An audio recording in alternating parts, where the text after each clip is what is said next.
వాళ్ళ బాధ ఏంటంటే మీ ఇద్దరు కలిసి బీఆర్ఎస్ లేకుండా చేస్తున్నారన్న కుట్ర చేస్తున్నారని బీఆర్ఎస్ ఖతమైపోయింది, ఇబ్బంది లేకుండా చేయాల్సిన మీ ఇద్దరు కలిసిపోయినారని అంటున్నాడు. నేను ఏమన్నా అంటే ఇప్పుడు పార్లమెంట్ ఎన్నికలు వస్తున్నాయి, పార్లమెంట్ ఎన్నికల్లో టీఆర్ఎస్కు రోల్ లేకుండా పోయింది.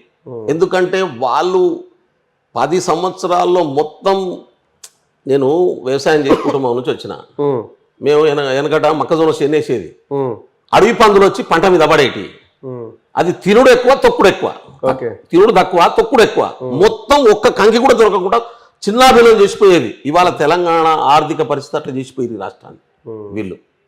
అంటే అడవి పందులు కనుక చేను మీద పడితే ఎట్లయితే కథమైపోతుందో, ఏనుగుల గుంపు మీద పొలం మీద పడితే ఎట్లయితుందో అవి అట్లా చేసిపోయిన రాష్ట్రాన్ని వాళ్ళు, అట్లా చేసిపోయినటువంటి పరిస్థితి ఉంది. అందుకని దాన్ని సెట్ చేసే పనిలో ఉన్నాం మేము. అందుకని వాళ్ళకు రోల్ లేకుండా అయిపోయింది. పార్లమెంట్ ఎన్నిక ఇప్పుడు తెలంగాణ పదాన్ని తీసేసారు, బీఆర్ఎస్ అని పెట్టుకున్నారు, తెలంగాణ ఐడెంటిటీ కోల్పోయినారు. ఇతర పార్టీలో గెలిపించిన వాళ్ళని తీసుకొచ్చి ప్రజాస్వామ్యాన్ని కూని చేసి లేకుండా చేసిపోయారు. పోలీసు అధికారులకు మొత్తం పవర్ అప్ చేసి ప్రైవేట్ గుండా లెక్క వ్యవహరించి దోపిడీ చేసుకొని భూములను ఆక్యుపై చేసుకొని నాశనం చేసిపోయినారు. దాంతో వాళ్ళ ఏం ఎగ్జాంపుల్ సెట్ చేస్తారు? పార్లమెంట్ ఎన్నికల్లో వీళ్ళకి ఏం రోల్ ఉంటుంది?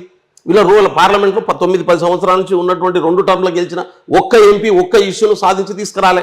విభజన చట్టంలో ఉన్నటువంటి కూడా తేలేకపోయినారు. కాబట్టి ఎందుకు ఇంకా వీళ్ళకి ఓట్లేస్తారనేటటువంటి ఎప్పుడైతే ప్రియారిటీ వచ్చిందో సొంత పొలిటికల్ ఎగ్జిస్టెన్స్ ఏమవుతుంది అనేటటువంటి భయం పట్టుకున్నది. దాని నుంచి ఆ ఉన్న నలుగురిని కాపాడుకోవడం కోసం రకరకాల డ్రామాలు జిమ్మిక్కులు వేస్తున్నారు. తమ పార్టీ ఎక్కడ జీవిపోతుందనే భయంతో రేవంత్ రెడ్డి మీద ఆరోపణ చేయడం, ఏకనాథ్ షిండే అవుతాడని చేయడం,